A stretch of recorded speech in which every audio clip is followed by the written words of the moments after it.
Yes, and it turned off.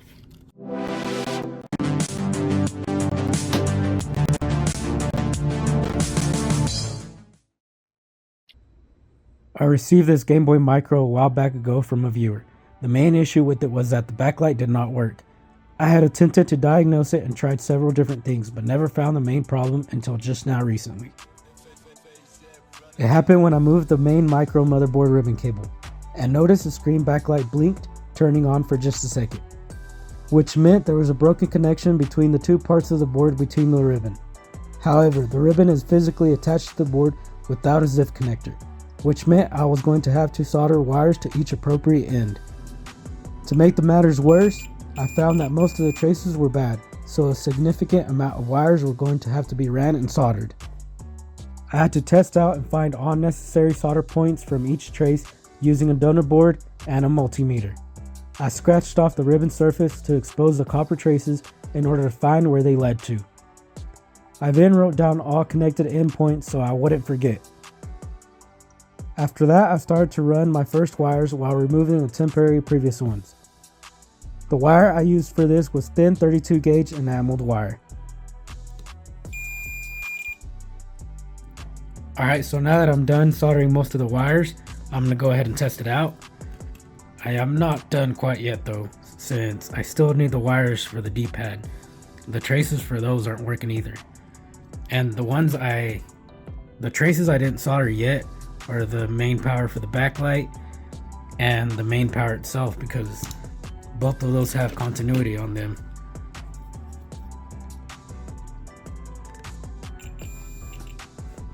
That's good. Here's the main power.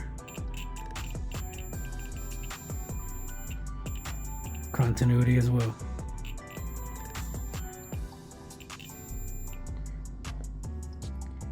I pre-tinned them though, just in case something goes wrong.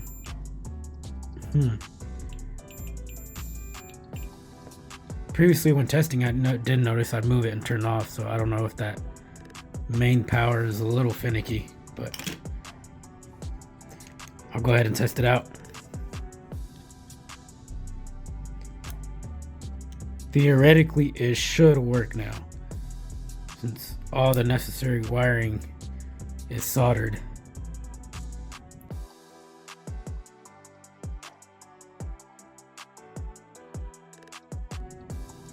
It's not even turning on now.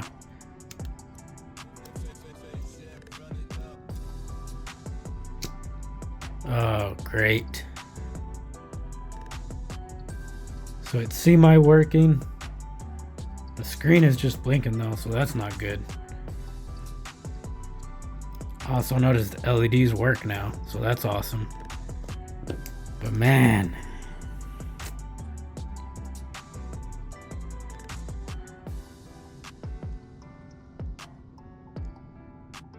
and it turned off.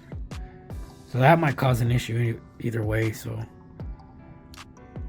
I'm gonna go ahead and solder that main power wire just so there'd be better connection and not turn off while in the middle of playing or something. And then I'll look to see if I can find the problem, to see why it's blinking, which is really weird, but it should have been working.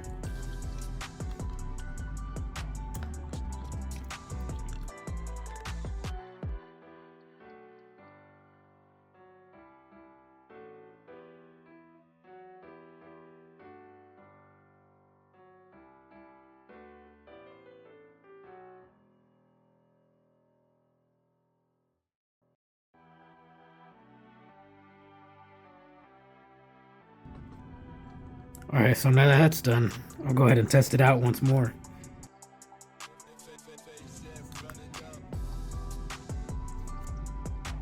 I will probably have to solder that power. Maybe there's not good enough connection, who knows. That main power for the backlight. I just want to make sure it doesn't turn off on me anymore, like with the slight movement.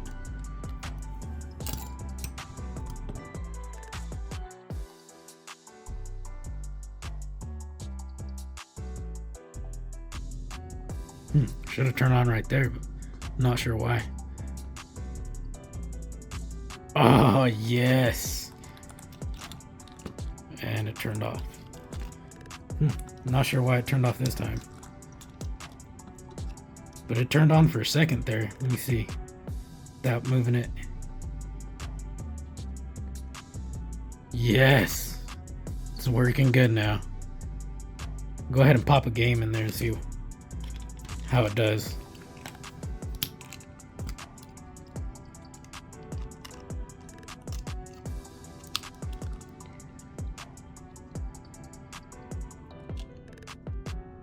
Awesome. It's reading the game. Go ahead and test the start and select button. They should be working because there's connection all the way to this board over here now.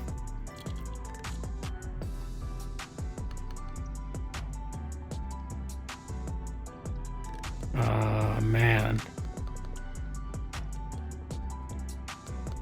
Start button is not working.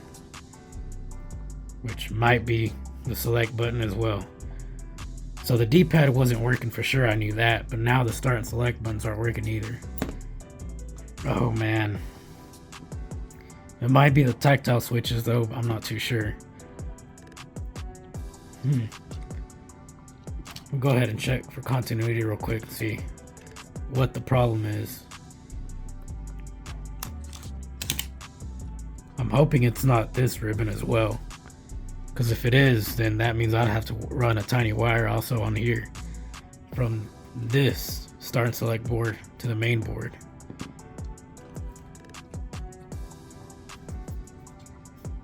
Alright, I believe this is my select.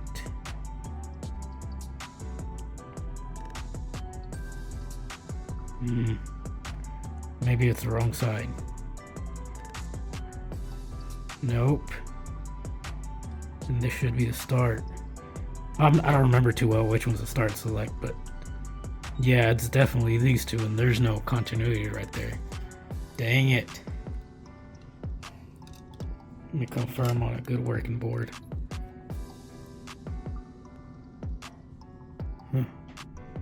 Not getting anything.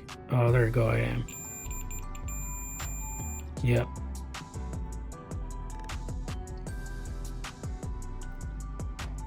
Now the other side.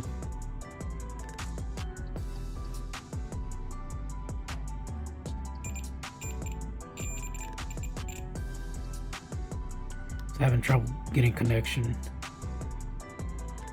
But yeah, there's definitely continuity there. And I know because the board works.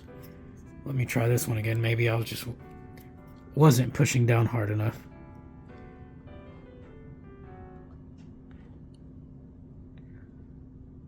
Nope, nothing at all even. Dang, nothing. So that means this ribbon's traces is also broken to this board, at least for the start and select.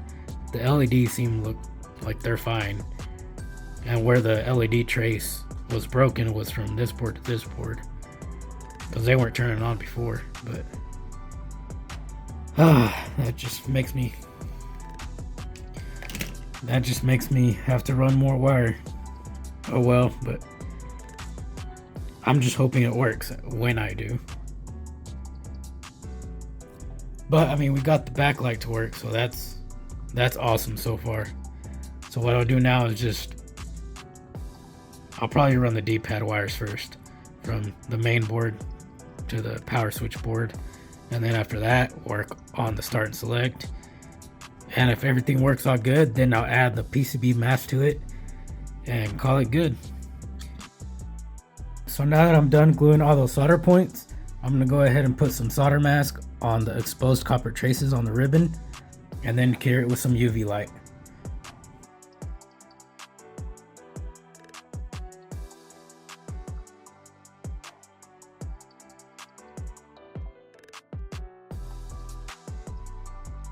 Now that that's on there, it's time to cure it with the UV lamp.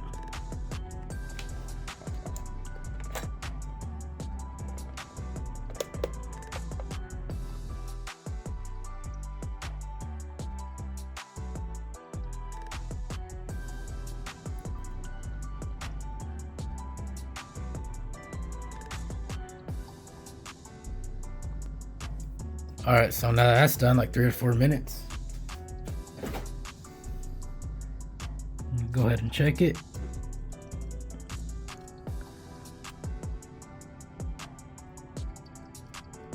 Oh yeah, that's definitely dry now.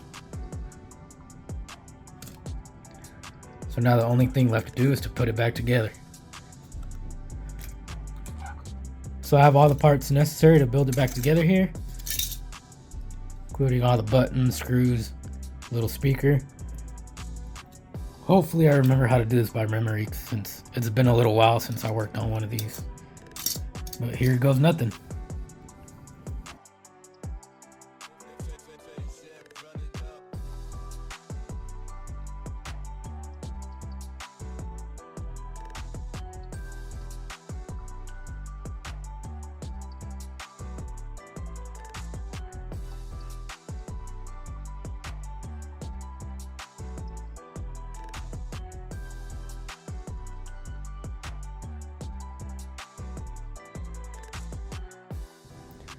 Now the bad part about this is when I received this Game Boy, it only came with one screw on one of these.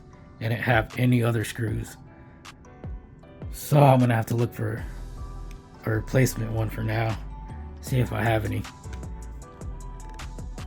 Alright, so I found a couple. Hopefully that'll do for now. Wish I had more, but unfortunately I don't.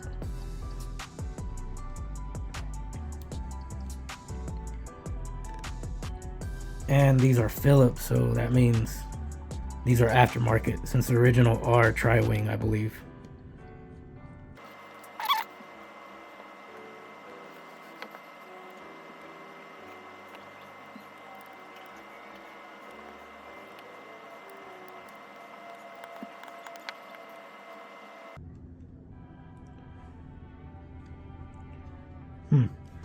Since it's not closing up right, not sure why that's doing that.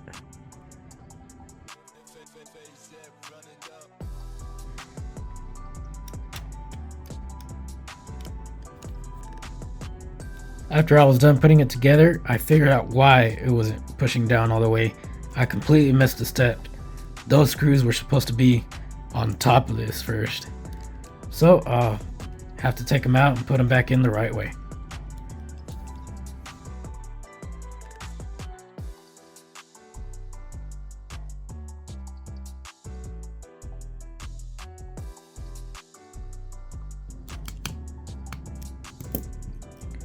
There we go, flushed. So much better.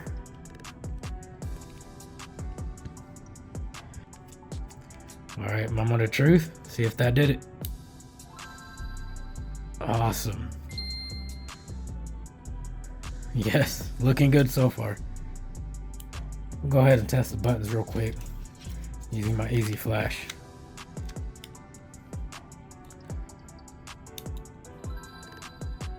Nope, not reading it.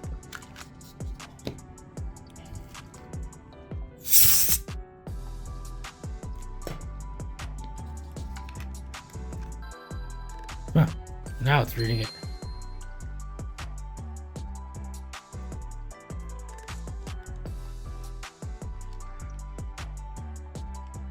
Buttons seem to be working. Let's see if all of them work. Up, down, left, right, A, B, L, R, start and select. Awesome, they all work. So everything works fine. Let's see if the brightness works.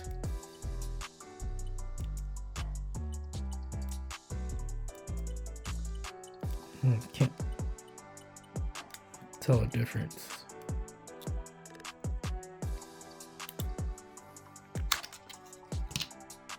Let's go ahead and pop a game in there. All right, here you go. Let's try Link to the Past.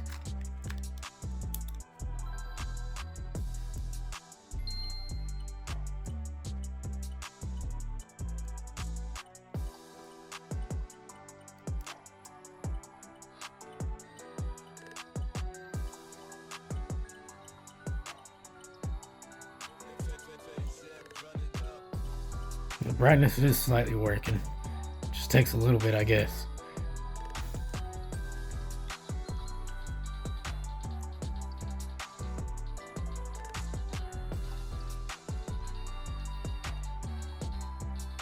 Alright, before I die, I'm gonna go ahead and test the volume, see if that works. Yeah. That completely works. Alright, that's it for this video. If y'all want to continue watching this content, be sure to subscribe to my channel. Also, if you haven't seen my Zelda Tears of the Kingdom themed Game Boy Advance SP build video, click the link up here. Thank you all for watching. See you next time.